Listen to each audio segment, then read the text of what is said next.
Президенттин милдетин аткаруучу премьер-министр Садыр Жапаровго 3 ноябрь күнү Оштун тургундарынын жолугушуусунда Канназар Ыдырысов аттуу жашоочу Өмүрзаковдор акчалуу кишилерден үлүш алып жатканын айтып, бул маселени чечүүнү сурап кайрылган.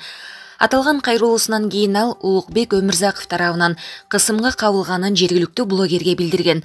Анын айтуусунда Өмүрзаковдун балдары жана милиция кызматкерлери анын үйүн курчоого алып издеп жүрүшөт. Булак репортер Кейжи.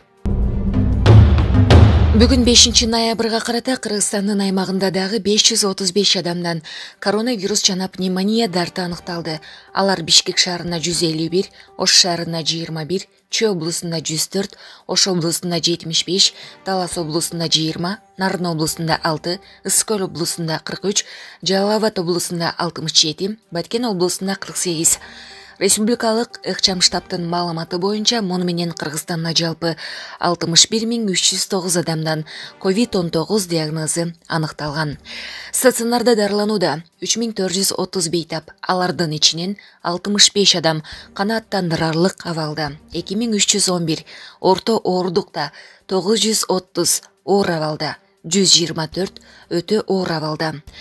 Амбулатордук дарыланууда 3746 бейтап, бир сутка ичинде өлкө боюнча 3 медициналык кызматкер коронавирус жуктуруп алганы аныкталды. Бишкек шаары 1, Ош шаары 1, Чүй облусунда 1. Ал эми бир суткада стационардан 5, үй карантининен 10 мед кызматкер чыгарылган. Жалпысынан республика боюнча COVID-19 диагнозу менен медициналык кызматкерлер арасында 3634 учур катталды. Алардын ичинен 3387 мед кызматкер сакайды. Кыргызстанда акыркы суткада коронавирус инфекциясынан 4 киши каза тапканын Саламаттык сактоо министрлиги кабарлады. Ооруну жеңе албай калгандардын 2-өө Бишкек шаарында, 1-өө Ош шаарында жана дагы 1-өө Талас облусунда дарыланып жаткан. Жалпысынан каза болгондордун саны 1167-ге жетти. Бишкек шаарынын мэри тойкана ээлерине эскертүү менен кайрылды. Кала башчысы коронавирус кооптуу абалда экенин белгиледи.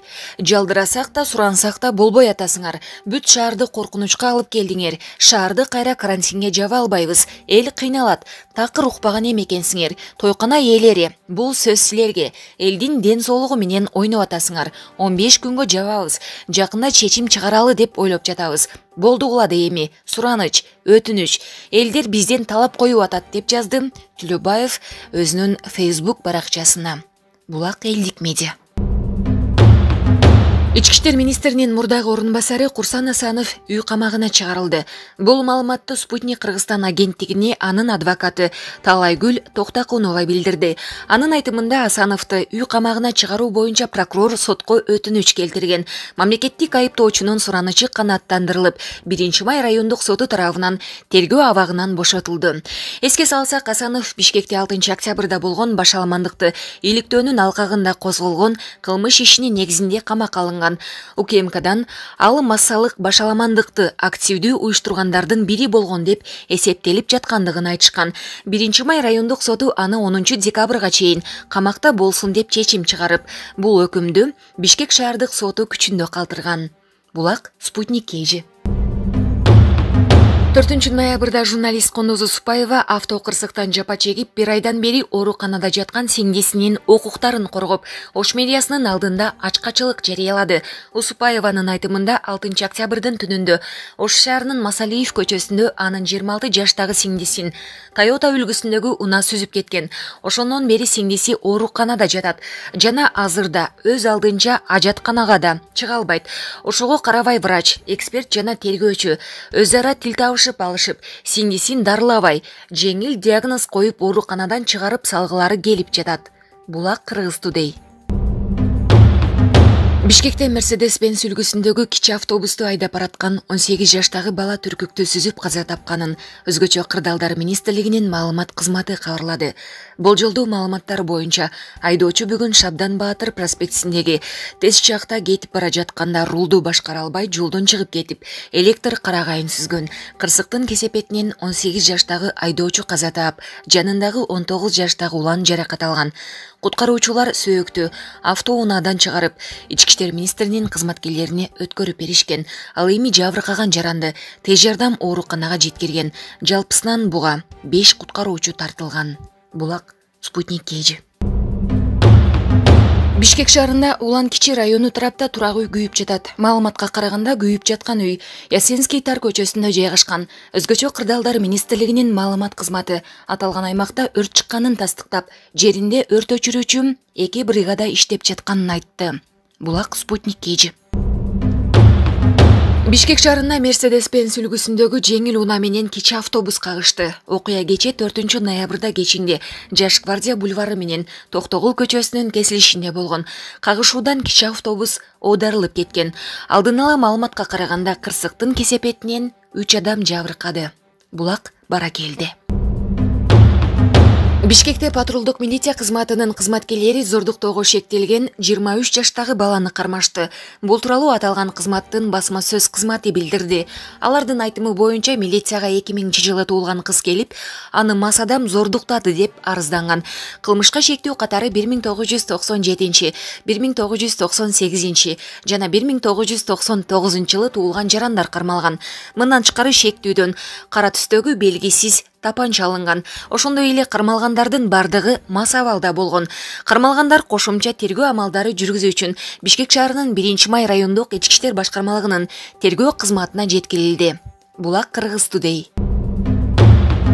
Кечээ 4 ноябрда Ош шаарынын Жапалак айыл аймактык башкармалыгына алгачкы жолу ветеринардык кызмат көрсөтүү сервиси ачылды. Маалым болгондой, иш-чарага шаардын вице-мэри Эмиль Шадыханов, Ош шаарынын ветеринардык жана фитосанитардык коопсуздук боюнча инспекциясынын жетекчиси Сүйүнбай Абдылдаев жана жергиликтүү бийлик өкүлдөрү катышты. Вице-мэр имаратты курууга бүткүл дүйнөлүк банк жана жайытты колдоо бирикмеси тарабынан жалпы 1,8 миллион сом бөлүнгөнүн айтты. Ош шаарында бүгүнкү күнгө чейин медсервистин атайын имараты жок эле. Ушул күнгө чейин Ош шаарындагы ветеринар дарыгерлерибиз мобилдүү болуп иштеп жүргөн. Туруктуу отурган имараты жок болгон. Эми бул жерде туруктуу иштегенге мүмкүнчүлүк түзүлдү. Ош шаарына мал жандыктарын эң көп кармагандар Жапалакта, деди Шадыханов. Булак Турмуш KG. Ысык-Ата районунун Красная Речка айылында чыкты тоютту даярдоо боюнча облустук семинар өттү. Бул тууралуу Айыл чарба, тамак аш өнөр жайы жана мелиорация министрлигинен билдиришти. Семинарга министрликтин тиешелүү адистери Өкмөттүн Чүй облусундагы ыйгарым окук өкүлүнүн 1-ордун басары Элкинбек Ашырбаев, Ысык-Ата районунун акими Байыш Курманов, Улуттук Кыргыз сүтү ассоциациясынын төрагасы Жыргалбаев жана дыйкан фермерлер катышты. Семинардын жүрүшүндө Жыргалбаев чыктуу тоютту даярдоону практика жүзүндө жеринен көрсөтүп, өзүнүн тажрыйбасы менен бөлүштү. Чыктуу тоют малды тез тоюндурат. Сүт, эт багытындагы багылган мал фермерге жакшы киреше алып келет, деди ал. Мындан сырткары малга тоюттарды даярдоо боюнча презентациялар окулуп, фермерлер берген суроолоруна жеткиликтүү жоопторду алышты. Семинар аталган ассоциация жана министрлик тарабынан уюштурулду. Булак Турмуш KG. Ат Башы районунун Ачак Айыңды айылынын жергиликтүү тургундары нарын медресесин колдоо максатында өз ыктыяры менен көзгү түшүмдөн үшүр жыйнап беришти. Бул тууралуу Ат Башы районунун хатибиятынан билдиришти. Хатибияттан билдиришкендей, Ат Башы районунун хатибиятынын кызматкерлери жана айылдагы имамдар аталган айылга барышып, кайрымдуулук кылган тургундардын берген түшүмдөрүн жыйнап келишти. Үшүрдүн көпчүлүгү картошка болгондуктан, ал азыктар нарын медресесинин студенттеринин тамак ашына керектелет. Ошондой эле аз камсыз болгон муктаждыгы бар үй бүлөлөргө таратылып берилет. Мындан сырткары Нарын облусунун Ат Башы, Актала, Нарын, Кошкор жана Жумгал райондорунда дагы райондук хатибияттар, Нарын медресесинин мугалимдери жана студенттери тарабынан үшүр жыйноо иштери дагы жүргүзүлүүдө. Булак Барс Медиа. Бишкекте 12 ноябрда Манасчы Дөөлөт Сыдыков Гиннес рекордтор китебине кирүү үчүн манас айтат.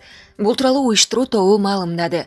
Маалыматка ылайык, иш-чара 12 ноябрь саат 9:00 Борбордук Ала Тоо аянтында башталат. Манасчы Дөөлөт Сыдыковдун Манас айтуусуна ыңгайлуу болуусу жана жалпы элге көрүнүп туруусу үчүн аянтка бийиктиги жана узун туурасы 5 метр келген айнек боз үй тигилет. Андан тышкары келген элге толук угулуусу үчүн атайын үн күчөтүүчү аппараттар коюлат. Дөөлөт Сыдыков бир нече жолу манасчылардын кароосунак фестивалдарында байгелүү орундарды багындырып келген. Ал буга чейин 12-13 саат токтобой манас айткан учурлары болгон. Булак Марал ФМ.